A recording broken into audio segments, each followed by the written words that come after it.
Oh my god. Ross is telling you with my perceptions of the entire world. Well, there were areas where, you were going to look on coral, we didn't get in. And it wasn't, no, it wasn't. Wonderful. Thank you so much. So let me know if you plan. Yeah, it's like a 5-page take home test. So it's a bunch of like 2 pages of problems and then a bunch of essay questions. Yeah. Dude, physics is like 90% math. Something else. No, I mean, probably is more math based. It's like a lot of like disabilities. It's like arm. They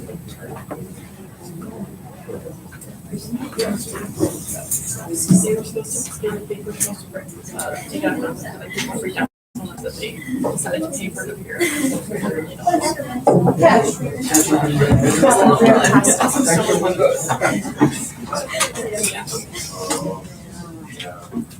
Look at this graph that I made for them.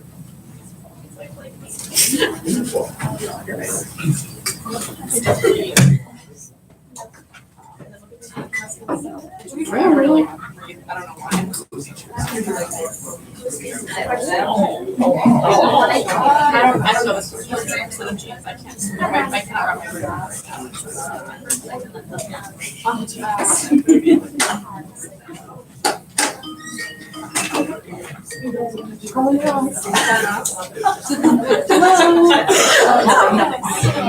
You can say hi to everyone. Oh boy. And there's Anna. Say hi to us, Anna. Hello. Yes, I guess. How are you? It looks like it's a little bit cold over there. There's a palm tree in the background. No? Okay, yeah. That's Miami. More friends. Morning. It's like super bright. Ya está, porque ya son las 6:55. Ya está, ya estoy empezando a poner Yeah, it's only 1 hour. Yeah, it's only 1 hour. ¿Poner qué? que no se, No, ¿qué importa? no se bloquea la pantalla. Ay, sí, para quitarlo, claro. Quitar el descansador. Pantalla. She'll be standing at the podium over there. Do you want me to move her to the other side? Okay, yeah. Let me What'd you say? No suspender. You see her shirt? Dice no suspender en todas. Sí, pero aquí sí dice suspender. Maybe? No sé. Yeah, but like how? Creo que está bien. Oh my God, it's easy. Sí, porque ya enseguida nos damos cuenta porque si no lo hacemos. Yeah. What'd you say?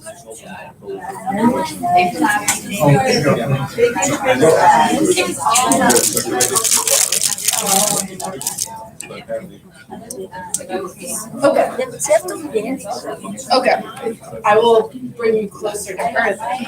He wants to see you in that presentation. Okay. So she'll be at the podium right there. Okay, just kidding. She's gonna stand right there, right where she is. So it might work.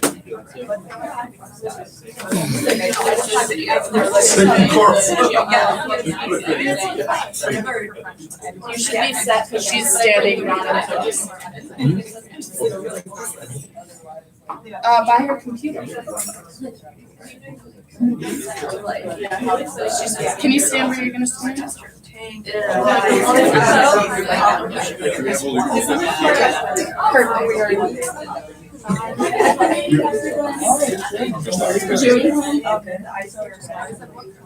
I'm just trying to get it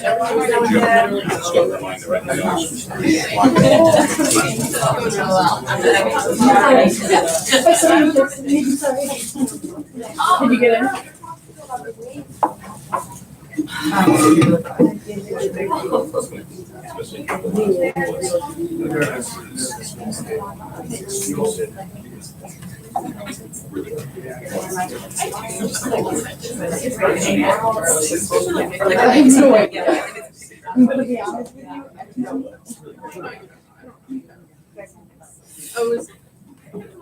Oh, we should have a McManus. Yeah. You're totally blocked. No. Yeah, I'm sorry. That's okay. I don't know what thing I want to. And I was like, it's not like there's so many friends. Yeah, it's like, I like meet a lady with their Hey, neighbor. No. Okay. Oh, we better go. I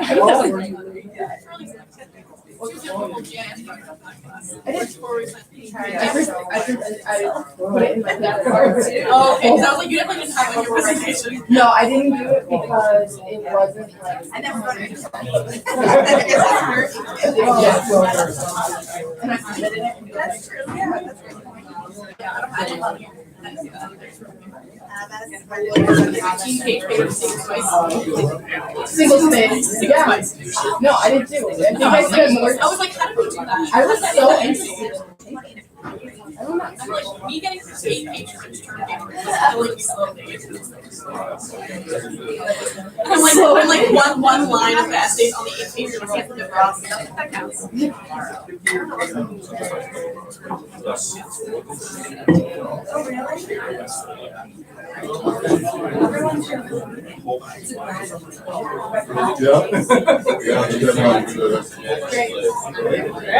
Write some for kids too. Yes.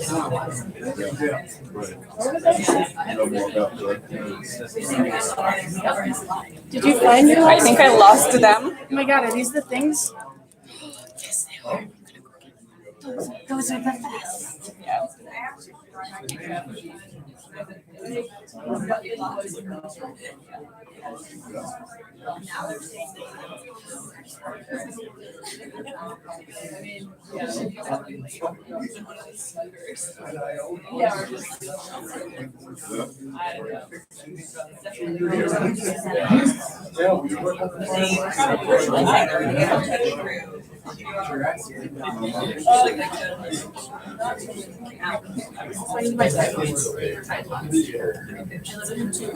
so I have to go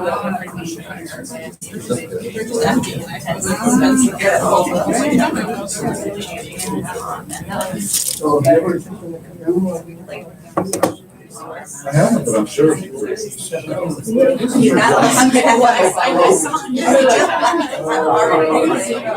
not that long.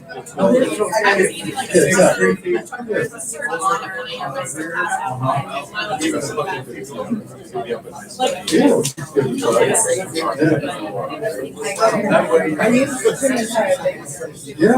What is that? So like, Yeah. I'm sure the next time I no. don't do it ahead of time, get comfortable with these places. Where to start. Acá parece que sí está funcionando. I was already on the road that Yeah, I was like, you're like, no.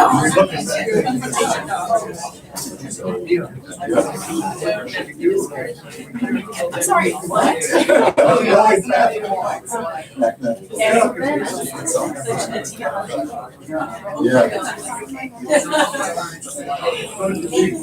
No. No, this did not all happen in one day. Who are you? At this farm. And you're totally open to it. Every other day they're like, oh no, she's they're like, oh wait. Something was, She's halfway. going to the larger, at least that's what It no, that would expose you. was Game Awards. It was like a surprise. So the alligator probably takes this event to Jonah Hilfiger. Game Awards. yeah, She's supposed to use one of her family members. Let's give another. that's the most people. So we're just, we're waiting for one committee member. So we'll give them another 5 minutes and then we'll start. talk amongst yourselves. Oh, there it is. Hey, Larry, there's some seats up at the front. Oh, okay. Well, it's really in the front, isn't it? That's what you get for coming. Okay, so I think we'll start to keep us on time. Welcome to Anna's Palacios PhD defense. Thank you all for coming. Great turnout. And as is sort of tradition, I get to introduce Anna, who's been in the lab for over 5 years now. Don't ask me what this is. This just made me think of Anna. Reminded me of Anna, and I used it to make an introductory slide. As many of you know, for those of you who came expecting any science in the next 10 minutes or so, just relax your expectations for a while and bear with me. So Anna obviously came to us from Colombia. And as I've mentioned several times, I think in student seminars, Anna was incredibly nerdy when she first arrived. As you can see here, unboxing her stuff. She came, I think, 5th in the national competition for graduating biology majors, and she, on the basis of that, won the equivalent of an NSF graduate research fellowship from the Colombian government called Conciencias to come to study in Miami. So she arrived here with great intellectual drive and expectations, as you can see here. And for a while, we didn't really know what we had got. We had some sort of creature that had really original ideas and really original thoughts and a really original approach to doing science. And I've always thought, although I've never actually said it to anyone, that Anna has an interesting way of sort of melding art and science. She sees science in a very artistic way, I think. And I think a good example of some of that is actually from a presentation that she gave when she first came here as a graduate student in my coral reef class. And I just wanted to show it here because some of you might have even seen this because you were in that talk. But this is an example, this is a sort of a glimpse into Anna's mind, at least in 2013, where she's talking about sclerotinian taxonomy and why it's a problem. As you can see, it's a kind of a convoluted journey into Anna's mind, kind of vomit-inducing. At the same time, as I think you can see, it's really original, really creative, and I think Prezzies are great, but I think this is just a particular example that you can see of how she tries to bring in all kinds of different things and talk about the big picture and the so what and all of that kind of thing. So I'll stop that there. Obviously, we seem to have cured Anna of this great creativity and way of looking at things. And of course, as she came to Miami, she now become sort of indoctrinated into U.S. gun culture. So I'm not sure how different this might be from Colombia, Medellin. And of course, she does all the usual things that graduate students do. She takes romantic showers in waterfalls. She hangs out at the pool. She has beers on the beach, and I just have to say, this is where we work, guys. It's just an incredible place. And of course, she made many great friendships along the way. We've got a chance to travel to interesting places. We got a chance to rescue corals in the port of Miami. And lots of other good things. She's traveled to many places, made a lot of friends. We are in Paris, I guess.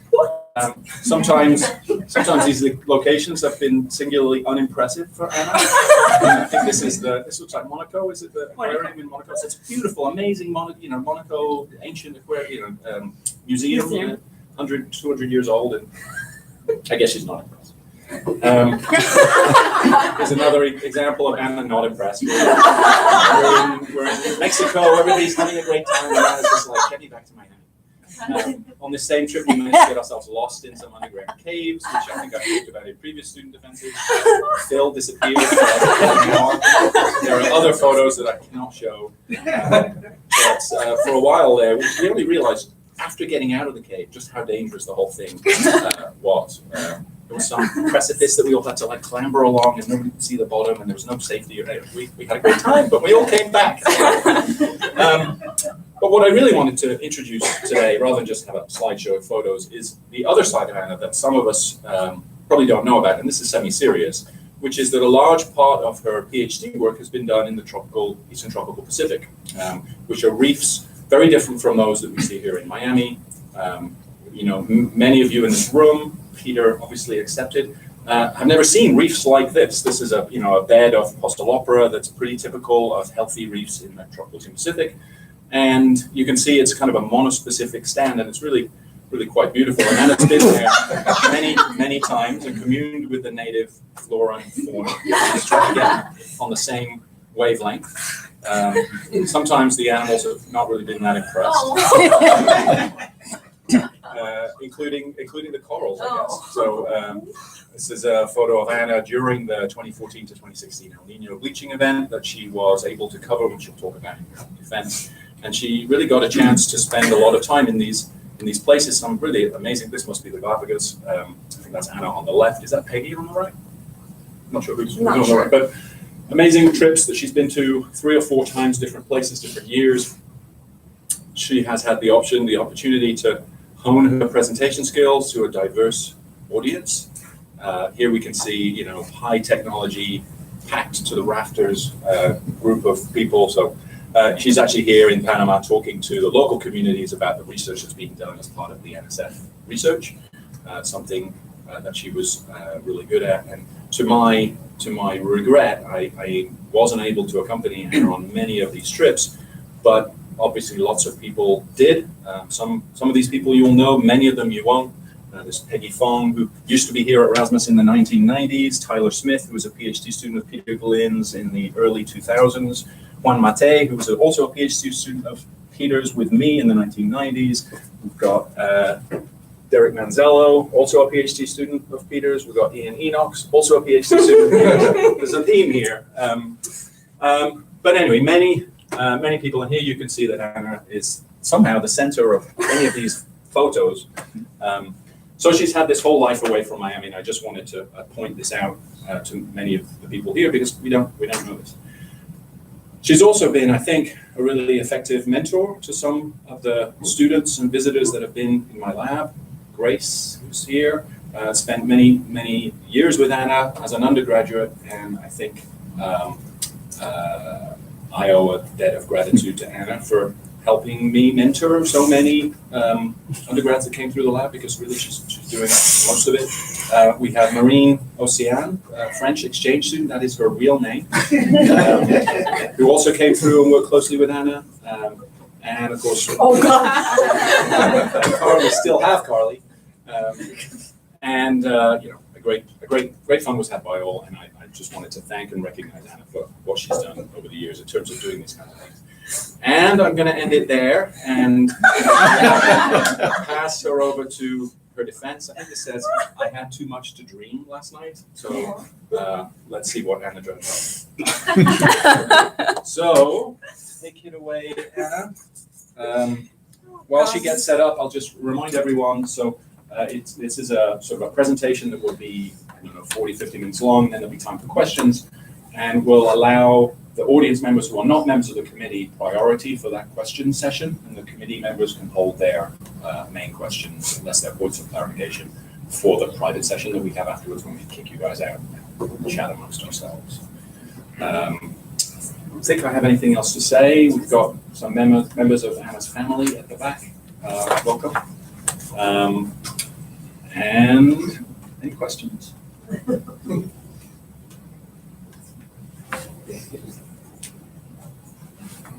Oh, you will need this. We also have, by the way, Ross Cunning is on Skype. Hi, Ross. He's the external member of the committee, and he can still hear me, which is great.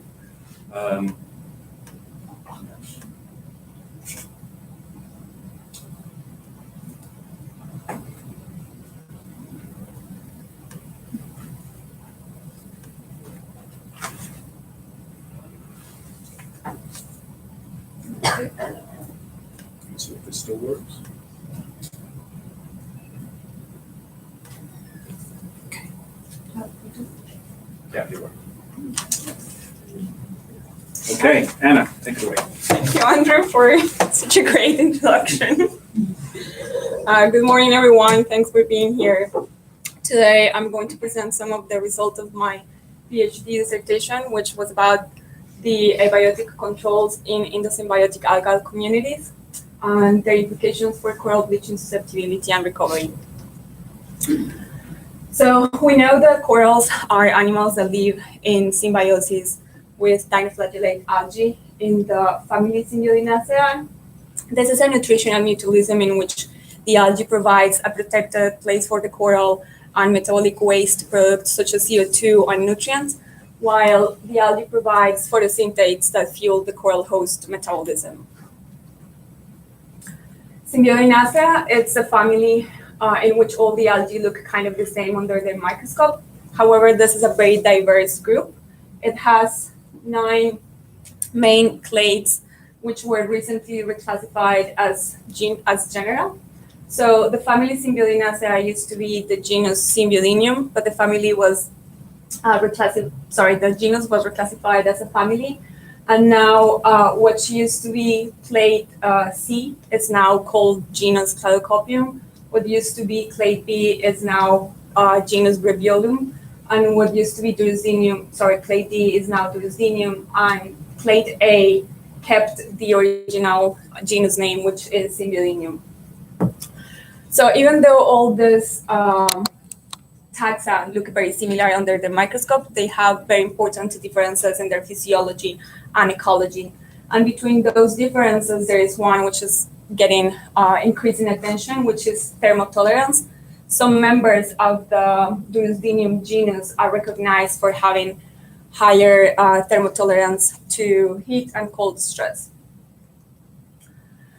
And this is really important because temperature keeps increasing.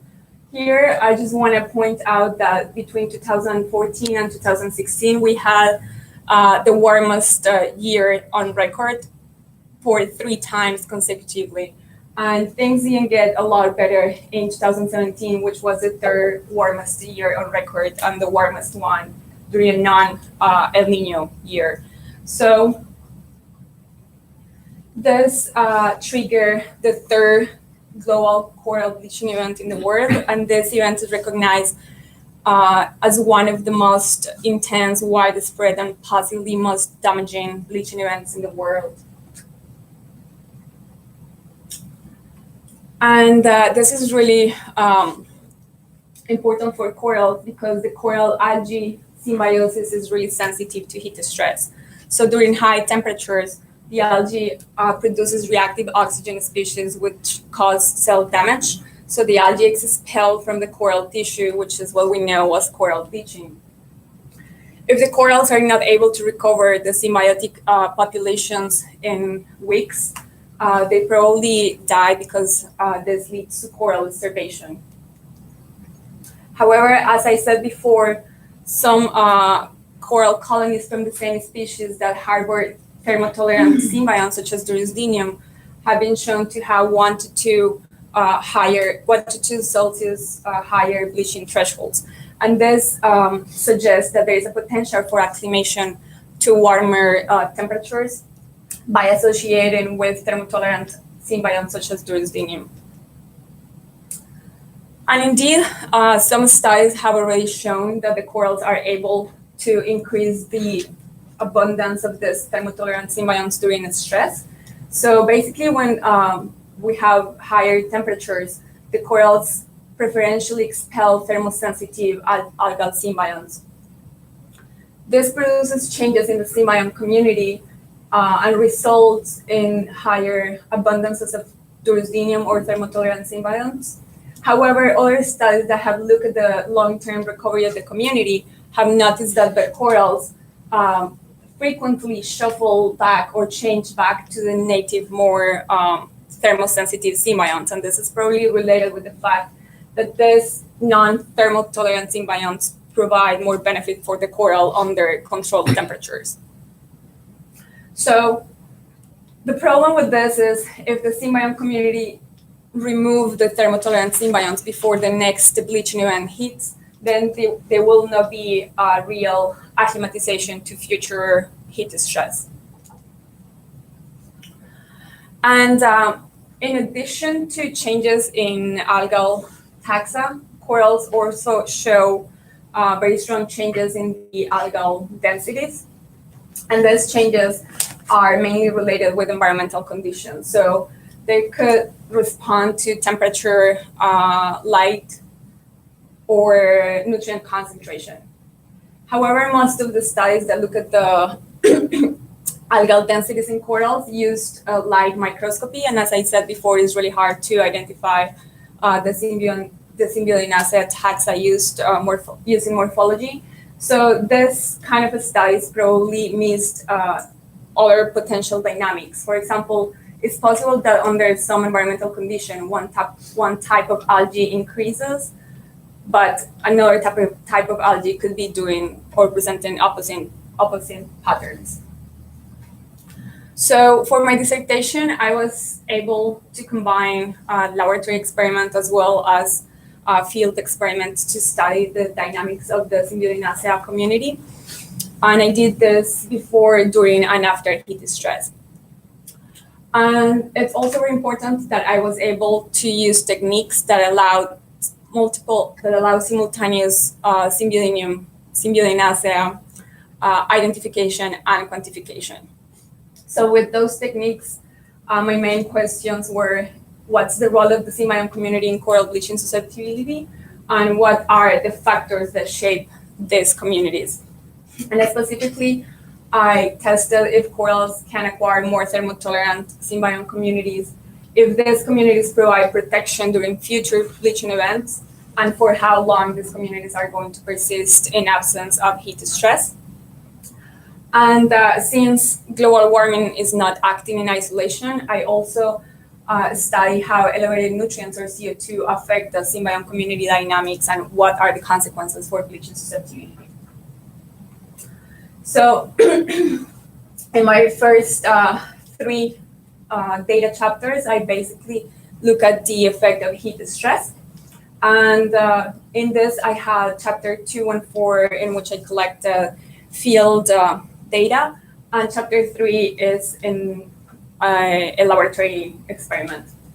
So in these 3 chapters, I look at the acquisition of more thermotolerant symbiont communities and the response of those corals under repeated bleaching events.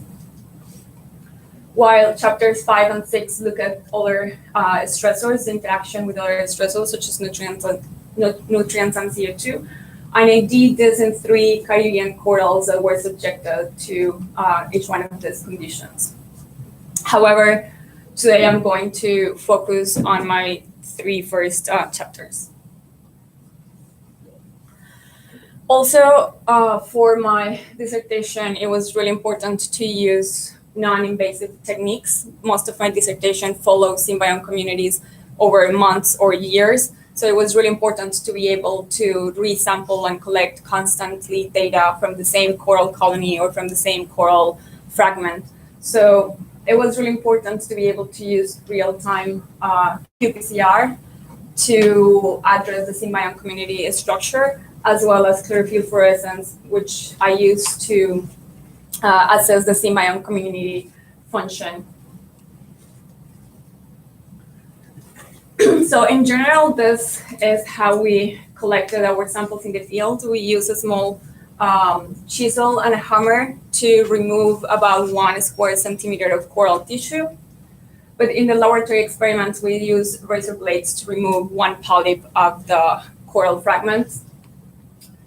From those samples, we obtain a piece of coral that had both coral cells as well as symbiont cells. And between those symbiont cells, we could have different types of symbionts.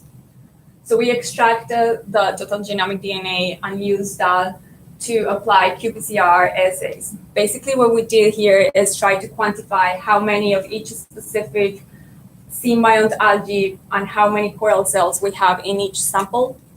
And with that, we estimated 2 important metrics. The first one is the total symbiont to host ratio, which is basically the addition of every algae cell divided by the total coral cells in a sample. And also we estimated the Durusdinium proportion, which is basically how many Durusdinium cells we have in the total symbiont community cells. So if we have 10 coral cells, 1 cladocopium cell, and 3 Durusdinium cells in one sample, the cladocopium to host cell ratio will be 0.1, the Durusdinium to host cell ratio 0.3, 3 cells in 10. The total symbiont to host cell ratio will be the addition of these two numbers, and then the proportion of Durusdinium will be 0.75. Easy. So this is more or less some the scenarios that I have to describe my symbiont community. So in some coral samples, I had no detection of Durusdinium. So those were like 100% communities dominated by other symbionts different than this thermotolerant symbiont. In some samples, we only detected Durusdinium, which will be a Durusdinium proportion of 1.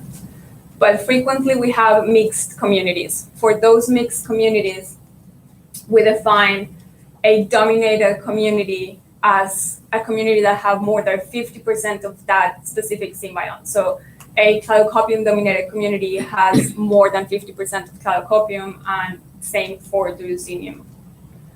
Sometimes I also use the term background, which means a symbiont which is in low abundances in a sample. So if I have a coral in which 99% of the community is composed by Durusdinium and have 1% of cladocopium, I will call that background cladocopium.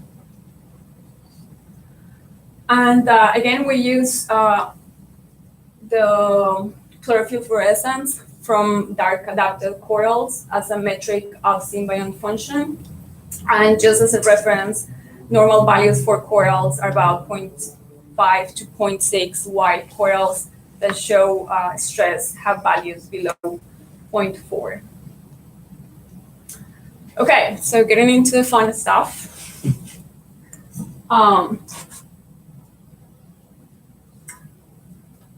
In chapter 2, I monitored the symbiont community dynamics in 4 Caribbean coral species in Emerald Reef during a back-to-back bleaching event. And specifically, I wanted to ask if corals acquire more thermotolerant Durusdinium following a bleaching event. And we tested this in multiple coral species. And if they do acquire more thermotolerant communities, will this community provide thermal protection during a future bleaching event? And finally, we wanted to know for how long these thermotolerant communities will persist in the corals. So we did this in Emerald Reef. This is almost our backyard. Rasmus is over here, and Emerald Reef is just like a few miles from here, from home. So in Emerald Reef, we collected samples from 2 brain corals, Colpophilia natans and Pseudodiploria strigosa, as well as from Porites astreoides and Siderastria ciarea. This is the temperature conditions during our study. I have here the temperature, and here I have the degree heat in wicks, which are basically a metric for accumulated heat stress. We collected during this study, we were able to catch 2 consecutive bleaching events, one in the summer of 2014 and one in the summer of 2015. And it's very important for the interpretation of my results. The second bleaching event was more intense with a higher degree heat in wicks. So during that time, we started collecting samples during the first bleaching event, and we followed the recovery of the symbiont communities up to the second bleaching event. And then we sampled the corals 1 year after and 2.5 years after to look at the final symbiont communities after recovery. Oh, I'm sorry. And in addition to the sample collection, we also collected data about the health status of those colonies. So we divided the corals between healthy, partially bleached, or pale bleached disease with partial mortality or completely dead. So first, we wanted to know if the corals could acquire thermoresistant after a bleaching event. So to look at that, I selected the samples that we collected in the peak of heat stress in 2014 and 2015. And just for comparison, the ones that we collected after recovery 1 year after and 2.5 years after. So this is the proportion of colonies that were in each one of these health status categories. And what we found is for the two brain corals, Cocophilia natans and Pseudodiploria strigosa, there were high bleaching and paling incidents in both 2014 and 2015. And in addition to bleaching and paling, these corals in 2015 were affected by coral disease, and we have a lot of coral mortality from this specific species. However, for Siderastra we have higher bleaching, higher proportion of bleached corals in 2014, about 27%, than in 2015, where about 5% of the corals were bleached. And this is really important because, as a reminder, the second bleaching event was stronger.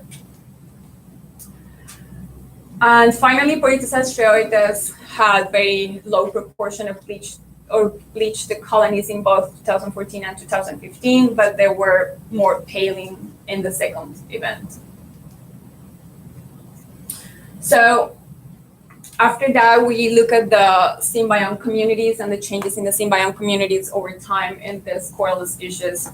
And we found that for the brain corals, they both associated with breviolum, and there were no changes during the whole study. So even after 2 bleaching events, and even though those corals were sensitive to heat stress, they did not acquire thermotolerant communities. And this was similar for Polyptis astraoides that associated with Symbiodinium. This is what used to be clade A. This Polyptis astraoides did not change its symbiont community as well, but we detected 4 samples with background or low abundance Durusdinium. However, for Siderastra we found different patterns. So Siderastra colonies associated with mixed proportion of Cladocopium or Durusdinium. And what we found over here, we have the Cladocopium to host cell ratio, and this is our sampling time. And this is Durusdinium to host cell ratio over time. So during the first bleaching event here, we had decreasing abundances of Cladocopium that did not recover even after 1 year of after the second bleaching event. However, for Durusdinium, we have that the abundance of the symbiont increased after the first bleaching event over here, and it stayed kind of high after even 1 year after the second bleaching event. There was one exception to this, and it's this colony over here that before the second bleaching event increased the abundance of Cladocopium. And we will see what happened with that colony later. So this is how the proportion of Durusdinium look in Siderastra. And again, we can see that during the first bleaching event, the proportion of Durusdinium, thermotolerant Durusdinium, increased and kind of stay high for up to a year. However, when we sampled the corals again in 2018 and 2016, we did find other colonies that were dominated by Cladocopium. And also we found a few colonies in which we detected that the proportion of Durusdinium declined during the periods of non-stressful temperatures. And that was really strong for this specific colony, which was initially dominated by Cladocopium, gained a lot of Durusdinium, but then during the recovery, it shuffled back to Cladocopium, got sick, and then died. So to summarize what we found in this chapter, we found that a limited number of coral species seem to be able to acquire more thermotolerant symbiont communities by associating with Durusdinium. And this is because after 2 consecutive bleaching events, only Siderastra associated with more Durusdinium. However, it's most likely the case of other coral species, such as Orbicella fabulata and other Orbicellas and Montastra cavernosa, which we know also host to Durusdinium and presented these changes under heat stress. However, from the species that I study, 3 of them did not associate with more Durusdinium, and we are expecting as well those responses in other species such as Acroporas erbicornis. So the fact that some of these coral species didn't acquire Durusdinium may not be a problem for hardy associations such as for Astreoides and Symbiodinium because they didn't bleach anyways. But for corals such as Colpophilia natans and Pseudodiptera strigosa that associated with Breviolium, this could be alarming because they bleached multiple times and then they were highly affected by coral disease. So for Sierrastrocerea, which was indeed able to acquire more Durusdinium, we saw reducing bleaching during the second and more strong event. And we found that for most of the colonies, these thermotolerant symbiont communities are able to persist for about 2 years, but the evidence is not conclusive because we did see declines in the proportion of Durusdinium in some of those colonies. So,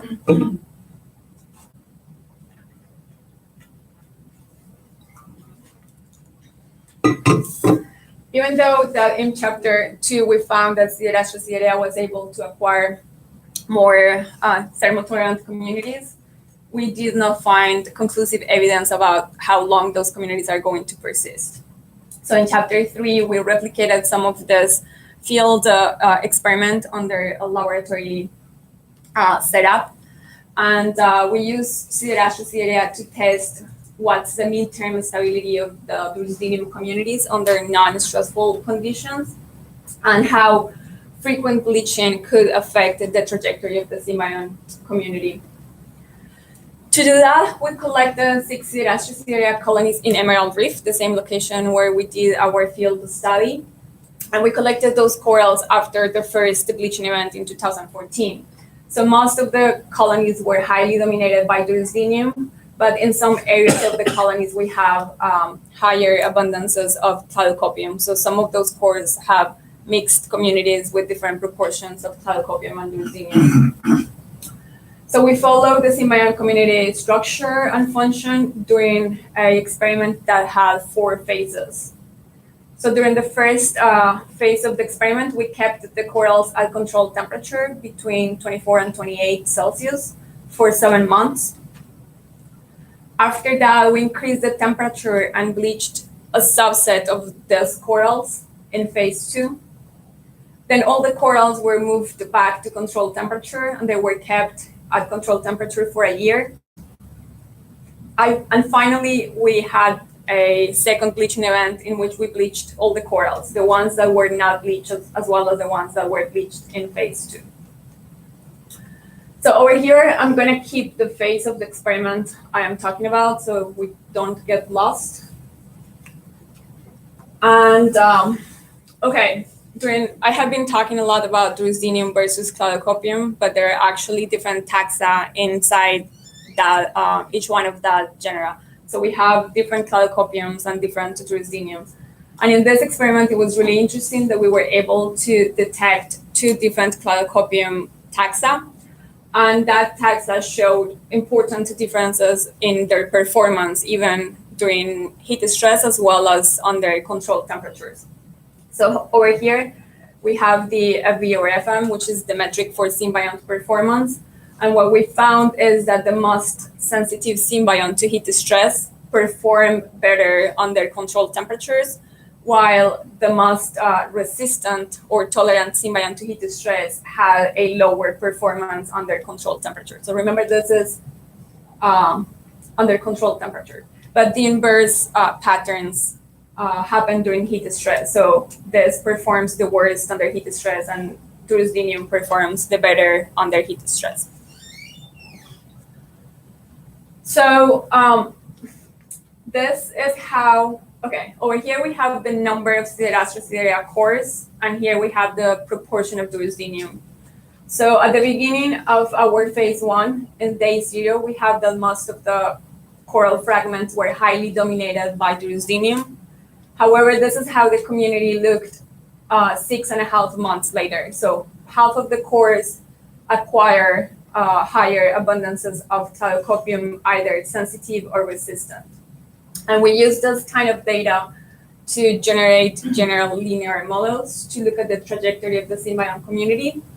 And what we found is that only the corals that were highly dominated by Durusdinium at the beginning of the experiment were able to maintain communities that were dominated by Durusdinium. However,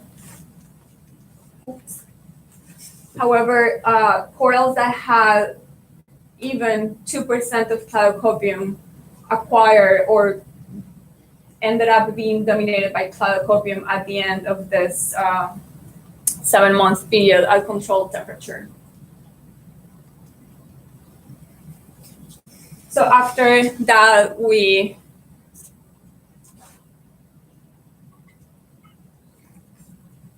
have our first thermal challenge in which we bleached a subset of the corals. So over here, I have the Cladocopium to host cell ratio, so the abundance of Cladocopium cells. And here I have the Durusdinium to host cell ratio, which is the abundance on the Durusdinium cells.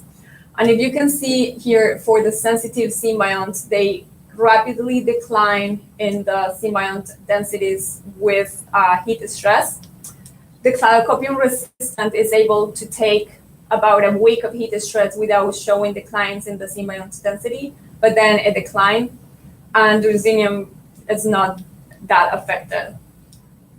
And over here we have similar patterns for Durusdinium. However, if you see the declines in the Durusdinium abundance, it's a lot lower than the declines in the Cladocopium densities.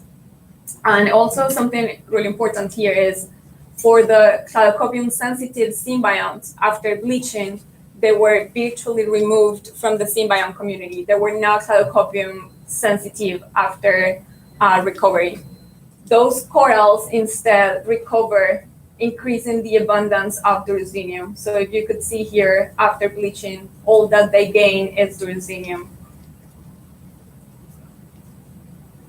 So again, we use that data to look at the trajectory of the symbiont community. And we found that during this first bleaching event, all the sensitive Cladocopiums become dominated by Durusdinium during bleaching, while the Cladocopium resistant corals increase the proportion of Durusdinium, but this happened during the early recovery, not during bleaching. So the performance of those different symbionts definitely have a strong effect on the trajectory of the symbiont community during bleaching and recovery. And as a result of this first bleaching event, most of the corals were highly dominated by Durusdinium, either the ones that were initially containing higher proportion of Durusdinium, as well as the ones that were Cladocopium sensitive. So then in phase 3, if you remember, we put all the corals back at controlled temperature and we followed the symbiont community for a year. So for the corals that were bleached before, we found no changes in the symbiont community at all during 1 year. So the corals started with highly dominated Durusdinium communities, and 1 year after, they were exactly the same.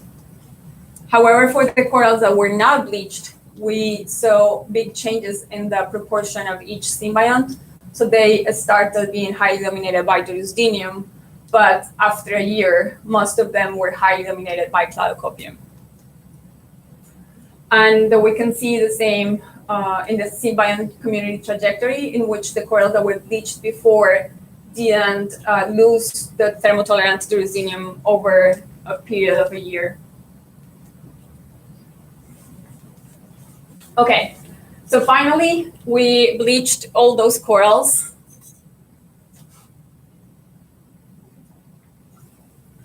The ones that were bleached before, as well as the ones that were not. And we found very stable symbiont communities, no changes in the proportion of the symbionts in the corals that were bleached before, while the corals that were being bleached for the first time have increments in the proportion of Durusdinium in both the Durusdinium dominated and the Cladocopium sensitive dominated cores. So in this study, we were able to show that the persistence of the Durusdinium dominated communities or the persistence of this thermotolerant communities depends on the proportion of the competing symbionts. In communities in which Durusdinium, in which the thermosensitive symbiont, such as Calocopium, has more than 2% of the initial community, those communities moved really fast towards thermosensitive communities. They changed really fast. However, when Durusdinium is about 98% of the symbiont community, the persistence of those type of symbionts is longer and could persist at least for 2 years. We also found that bleaching removes the most sensitive symbionts, and that increases the persistence of the thermotolerant communities. And also, during both the bleaching events, we virtually eliminated the most sensitive symbionts from those cores, and we were not able to detect even background densities of Calocopium sensitive after 1 year of recovery. Okay, so moving on. In chapter 4, we tested kind of similar hypotheses to the ones we did in chapters 2 and 3. However, we did this in a very different system and using different coral species. So in chapter 2, we found that some corals were able to acquire thermotolerant Durusdinium while some corals did not. And we asked, in this case, what's the case for Poecilophora, which is the species that I study in chapter 4. We also tested again if those acquired thermotolerant communities were going to provide more higher bleaching thresholds. And in this chapter, we also tried to test if the acquisition of a higher proportion of Durusdinium could help to explain higher resilience in the Eastern Pacific reefs to repeated El Niño events. So we moved from here, Emerald Reef in Florida, to over here at Uva Island in the Gulf of Chiriquí for my chapter 4. The reefs in the Eastern Pacific have been exposed to at least 3 major El Niño events. And over here, we used satellite data to calculate the degree heat in weeks. And if you remember, this is a metric for heat stress accumulation. And what we can see is the 3 major El Niño events were very similar in intensity. However, the consequences for the coral reef communities were very different. So over here, we have the percentage of coral cover during the period of the 1980 to 2016, 17, I think. And you can see that during the first El Niño event, the coral cover loss was about 75%, was very intense, while those changes in coral cover or coral mortality were not that big during the second El Niño in 97, 98, and the third El Niño in 2016, 15, 16. So part of this question is if this increasing resilience could be related with changes in the coral algal symbionts that are providing more resistance to these corals. So we tested this using Poecilophora. Poecilophora is the main reef builder in the Eastern Pacific. And we know that it associates with both Calocopium as well as Durusdinium. And we also know that the colonies that associate with Durusdinium present higher resistance to heat stress, cold stress, as well as high light stress. However, we don't know if the colonies that initially associate with Calocopium are able to associate or increase the amounts of Durusdinium that they have as a result of some of those sources of stress. And some other people have looked at this question before. Here we have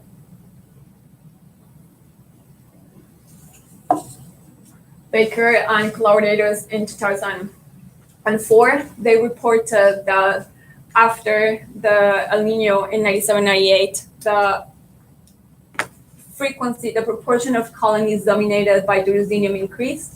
So we have here, this is before El Nino. This is during El Nino, in which the Durusdinium-dominated colonies did not bleach, the Cladocopium-dominated colonies bleached. And then after recovery, there are more Durusdinium-dominated corals. So this could be related with two different mechanisms. There could be differential mortality of the Cladocopium corals because those bleached, but this could also respond to changes in the symbiont partners that each individual coral is associated with. However, in this study, they didn't follow individual coral colonies, so the importance of each one of those mechanisms couldn't be established. Later, another study looked at tagged colonies, and they found higher proportion of Durusdinium communities after a stress event. And but in this study, they said that the changes in the proportion of colonies dominated by each one of the symbionts were related with differential mortality of Cladocopium dominated colonies. So they found that all the Durusdinium colonies were healthy, and very few of them were pale or bleached. But a lot of the Cladocopium colonies bleached, had partial mortality, but a lot of them also died. However, this study was done in a cold bleaching event, and we really didn't know if the corals were going to respond in the same way to a heat stress event and versus hot or warm stress event. So to answer that, we went to Uai Island and we tagged Hausiopora colonies. We sampled those colonies before, here we have the temperature conditions during our study, and over here again we have the degree heat in weeks or heat stress accumulation. So we sampled those corals before El Nino in 2014, and then we sampled them again in 2015 during the peak of heat stress, during the first peak of heat stress.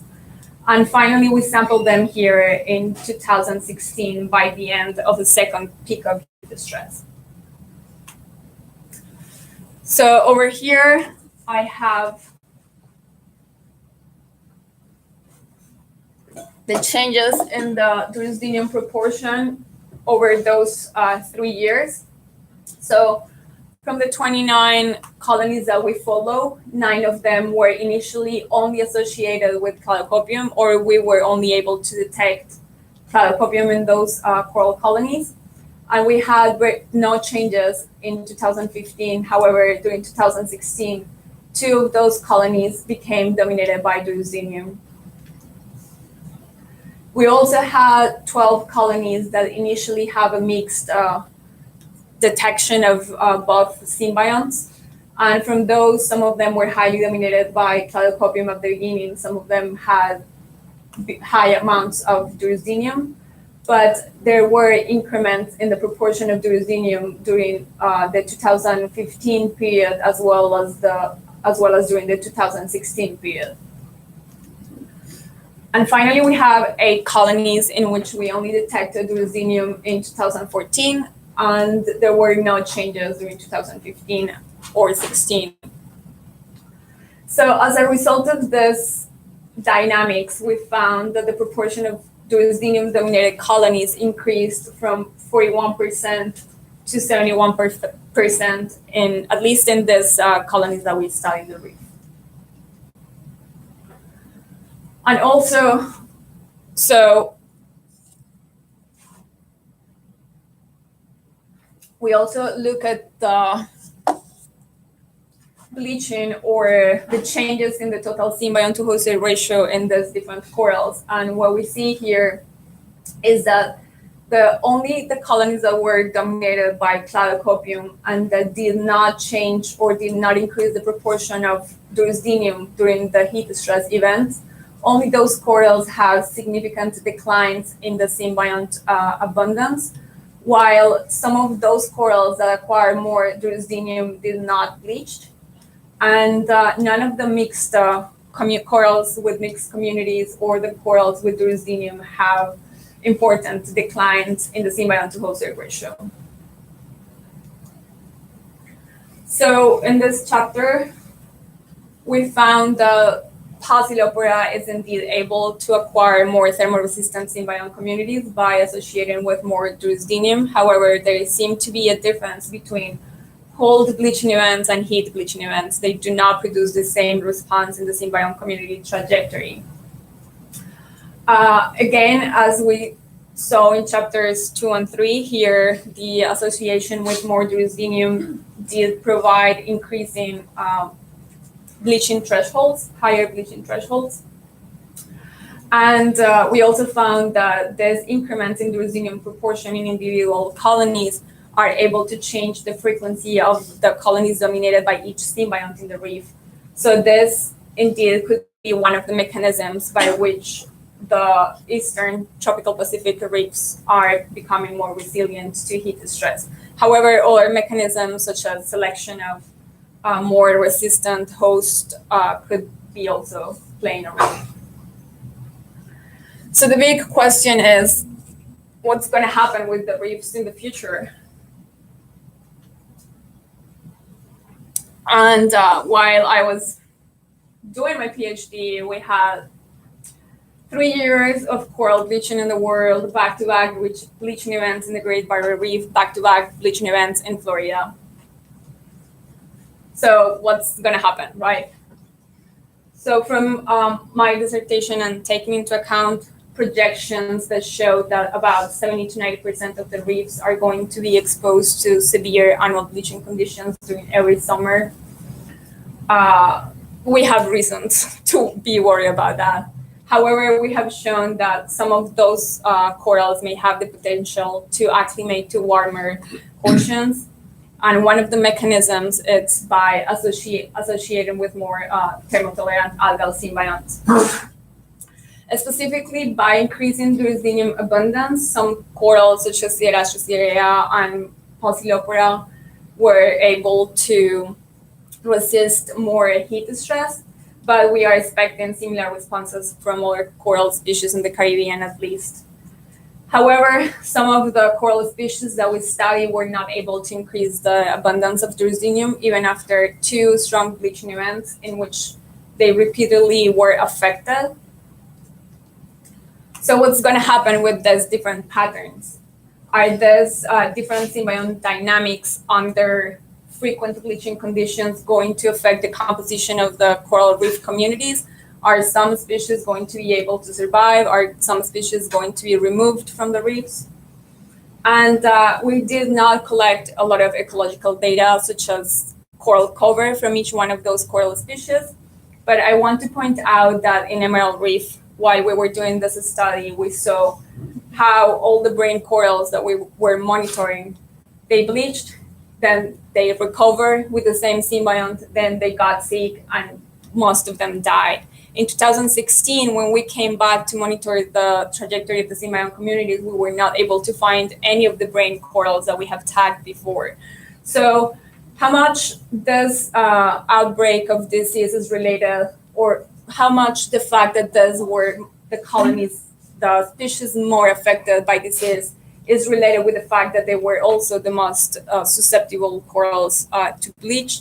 We can't tell that, but we do know that corals that bleach are in a weak physiological state and they are potentially more susceptible to other stressors.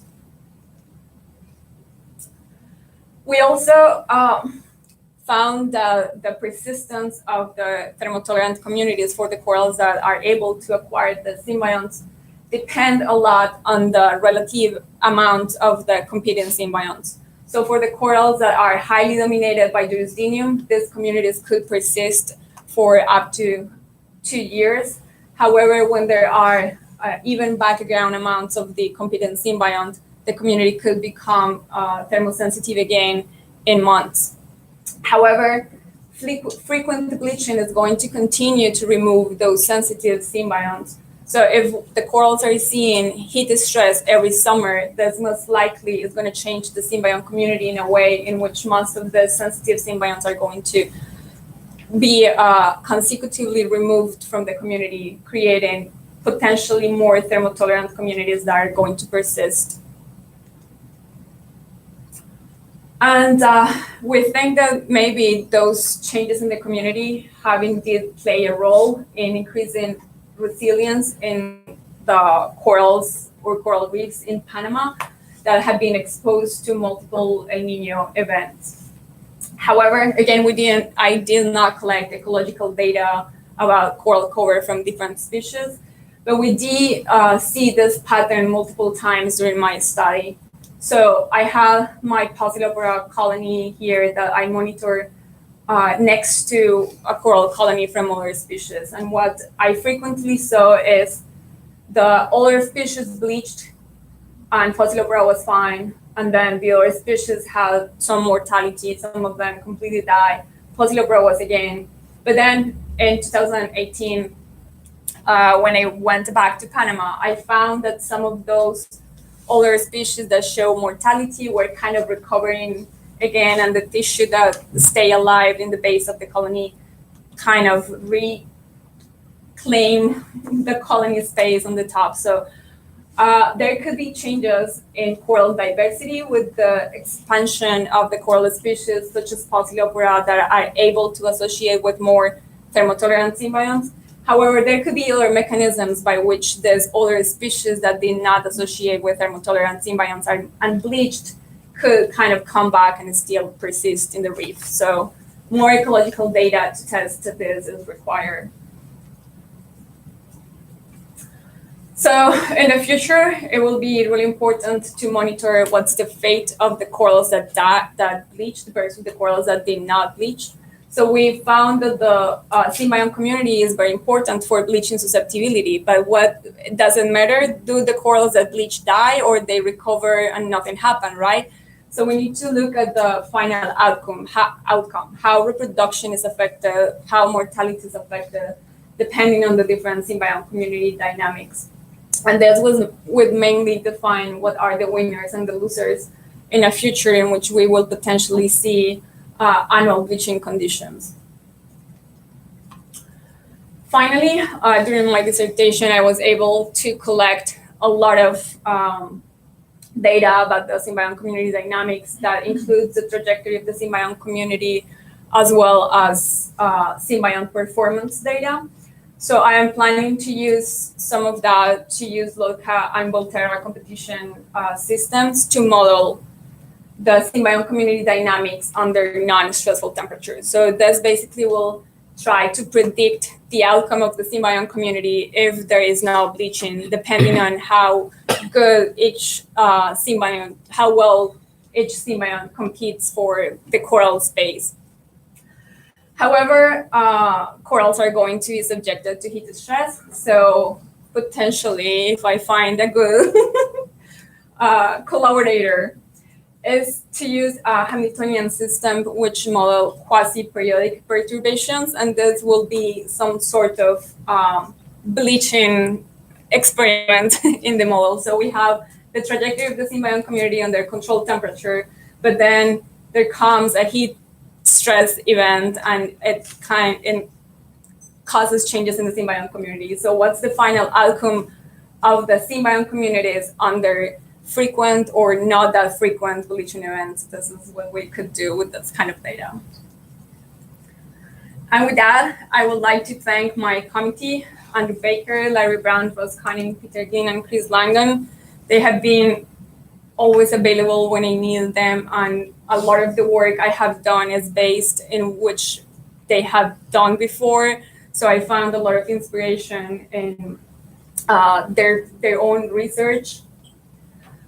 I need to thank my funding sources. They have been really important for my dissertation. qCiencias funded the first 3 years of my PhD, but I also got a lot of funding from NSF grant to Andrew Baker. Some of the field work in Emerald Reef was funded by the NOAA CRCP program. Some of the Eastern Pacific Reef was funded by an NSF Rapid grant. And I also got some funding from the David and Roland Fellowship. I need to thank Andrew. Andrew was such a great mentor. I learned so many things from him. Not dancing, thanks God. but he works really, really, really hard and keeps us working really hard to try to figure some of these big issues that corals are facing in the future. And Andrew is always trying to find new solutions, new approaches, new things to try. And I really appreciate that. I define Andrew on a relation like this with a half full, half empty glass. Andrew is always optimistic and he's always like, oh, let's do this, it's fine, it's okay, let's try that. And here's Anna saying everything is, it's pointless, we're lost, the corals are dying. So I learned from Andrew that it's really important to keep the optimism, because that's basically what pushes us to keep like finding solutions, and this is how we could get other people involved. If we say everything is gone, the corals are not going to survive, then no one is going to change anything. So this is more than any academic advice. This is one of the biggest things that I learned from Andrew, and I think is really important. And I will try to become more of the half full glass. But speaking about water, we have this expression in Colombia. I don't know if it translates, but it's something like, I have the water up to the neck. And it means like you can take any other, you are just like full of work and you can't deal with all the things that are happening. And Andrew always stay calm. He's just like, yes, so many things are going on, but it's okay. You could take more samples. You could take another project. It's fine, Anna. However, that of course put a lot of extra work on me. But from those occasions in which I was about to give up on a project and Andrew say, no, I'll take extra samples, keep going on, I got some of the most interesting data of my PhD. So it's good advice. And I also want to thank the Baker Lab. They have been amazing. A lot of the work that we did in Emerald Reef was a team work. We were all involved, collecting samples, going to the field, doing a lot of things together. And they have been really important for my dissertation. Especially I want to thank Saimara. Saimara welcomed me. When I came to Miami, I stayed in her place for like a week and she took care of me and she was sure I was going to be okay in the lab. She also showed me the lab and trained me how to use all the weird stuff. When I first came and I didn't do any molecular work before, I freaked out and I was like, oh my God, everything is so expensive. So Saimara was part of that transition and I really appreciate that. I also need to thank all the interns and undergrads and volunteers that worked with me during this time. I had thousands of samples to take care of, and all the work I have done wouldn't be possible without the help of so many undergrad, high school students, master students that were with me helping all the time. And between those, I need to really thank Grace and Carly. They were with me working long hours, early in the morning, late at night. They were amazing support for my dissertation, but also they were really, really, really good friends. They took care of me, provided food, emotional support, everything. I feel like once I graduate, they are kind of graduating with me. My work couldn't be possible without both of them. The Eastern Pacific crew, Andrew already talked about some of these people. We spend a lot of time together in remote locations in very small spaces. So you know how things get when you are under those circumstances, but they were great. We had such a great time. We have here beams, part of the monitoring that we did in the tropical Eastern Pacific, and we had to take care of this without knowing how it worked. That was amazing. Also the Pixby community, which is the town close to Ireland. I need to thank them because they took care of us, they provided food, and they always welcome us to go to the community. They helped with everything. And of course, Peter, which is the big leader of all this work. He is the academic father of all this team, and I feel so, so thankful. And it's amazing. We had the opportunity to work together.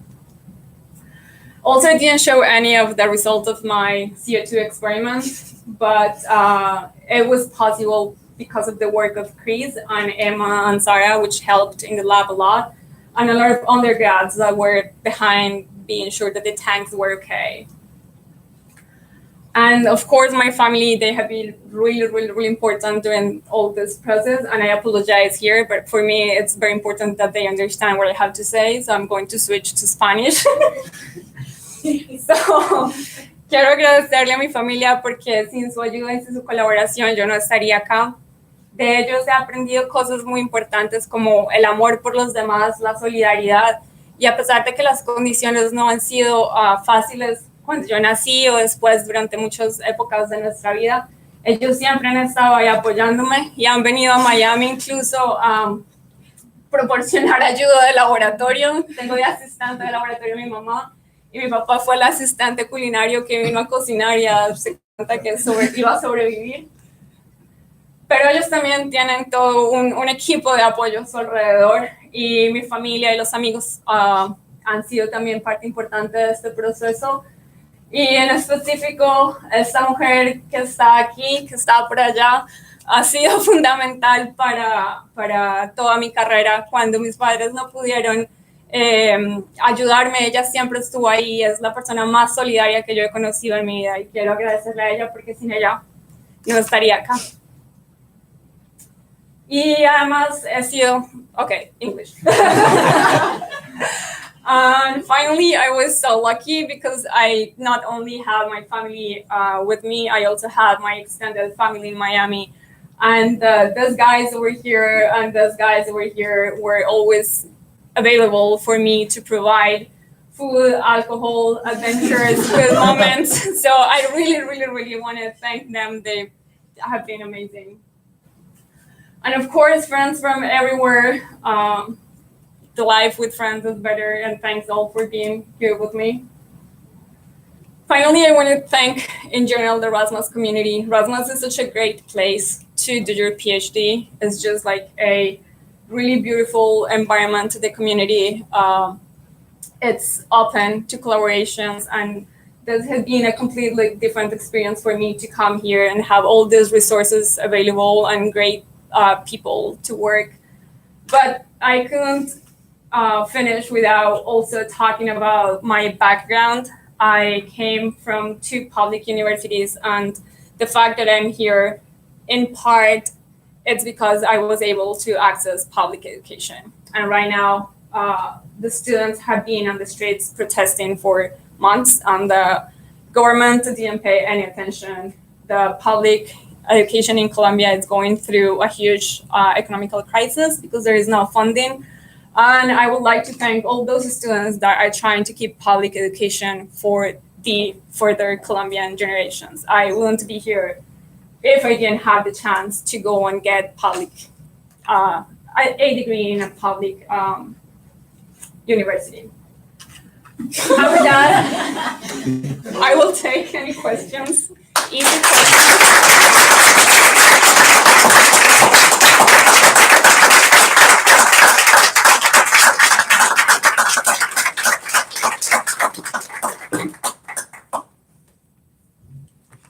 Questions for Anna? You can moderate the question. Okay. Yes, Kata. Hey, Anna. Well, thank you for the presentation. And I was just wanted to ask, what is the relationship, or what is it known about, like, the physiology of these different genera, like clay B, clay C, like some of them, do they produce more like ROS, like reactive oxygen species, or how does that relate? Like, why do they keep D, and like what does it give to the coral? Yeah. So we try to make generalizations and talk about the clades or the genera. And I think there may be some general patterns, but every symbiont taxa could have differences in their physiology. So the 2 Durusdinium symbionts that I found that I worked during my dissertation were Durusdinium trenchai, which is in the Caribbean corals, and Durusdinium glynnae, which is the one in Pachylophora. They both provide thermal protection because they indeed produces less reactive oxygen species during heat stress. So the coral expel other symbionts that get stressed faster than the Durusdinium symbionts that are able to tolerate more heat stress. There are other differences. I think some of the members of the clade A, which now is the genus Symbiodinium, are recognized for being more tolerant to light stress. So the corals tend to host this clade A or Symbiodinium symbionts in shallow environments, while corals from the same species tend to host Platycopium or clade C in deeper environments. But I think we definitely need to, okay, there are also differences in the performance of the symbiont in terms of the benefit that the coral is getting. So these thermotolerant symbionts are recognized for not being such as givers for the coral. So they retain more of the carbon that they produce, while the thermosensitive symbionts transfer more photosynthesis to the coral. So the coral gets more benefits in terms of nutrition when they associate with other non-thermotolerant symbionts. But I think we know very few about the specific physiology of those So types. like a trade-off, Exactly, yeah. but then they switch to the one that gives them more. Yeah.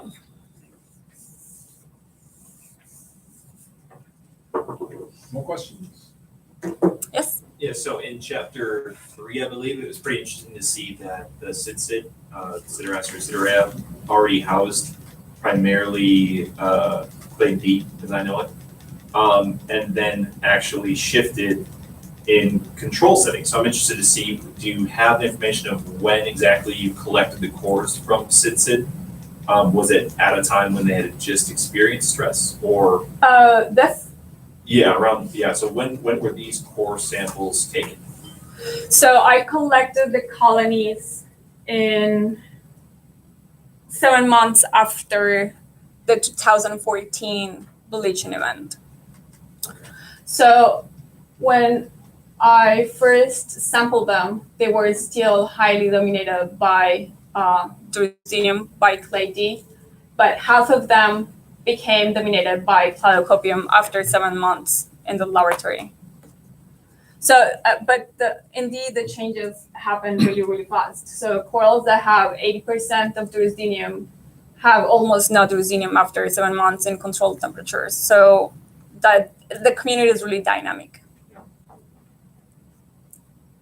But again, if you remove that background, other symbionts that you have, you are able to have very stable communities over time with no reduction in the Durusdinium abundance. When you bleach them, they stay Durusdinium dominated for longer. Thank you. More questions? Any brief questions from the committee? I'm just thinking that it's kind of interesting for the coastal outcrop reefs in the Eastern Pacific. Those that have Durusdinium, that only a few of them need to go through a heat stress event. And as long as they can reproduce asexually by cloning, it might be that some of the future reefs there are going to be genetically impoverished if only a few are able to survive through these events and then just create clones of themselves to cover most of the reef areas. Yeah, indeed. I have been working with Kelsey. We collect coral tissue samples in the reef flat, which have been exposed to higher thermal stress and other areas in the reef, to try to figure if we have more clonality in the areas of the reef that we believe were exposed to coral mortality. And we think they may have been repopulated by a few clones that were more resistant to heat stress and were able to asexually recolonize those areas in the reef. So we're planning to do some microsat work to identify how many different genotypes we have in the reef and where those are. Maybe there are some more diverse areas and more clonal areas in the reef.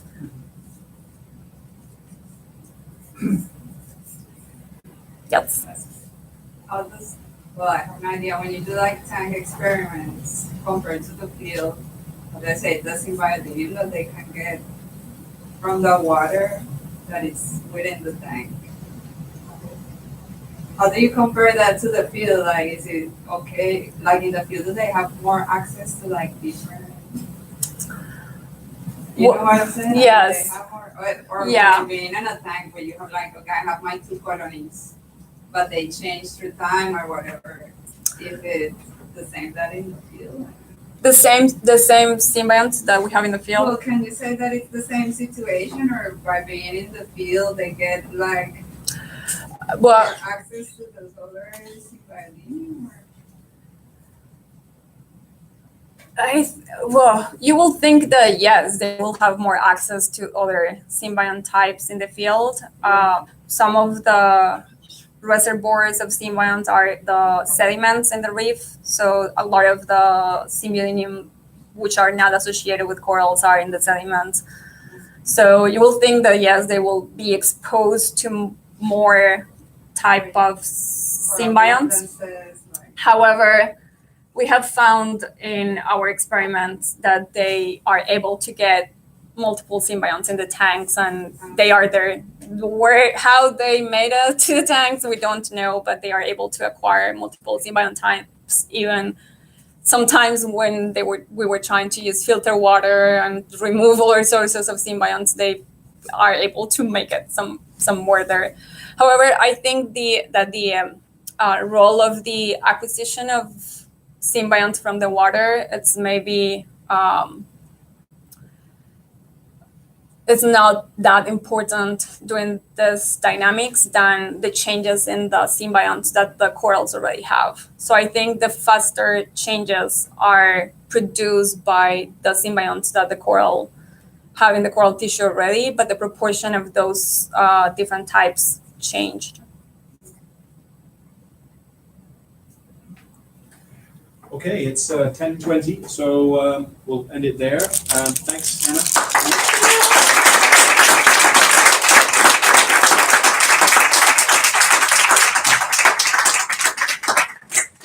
And as I mentioned before, so we'll now enter the closed part of the committee.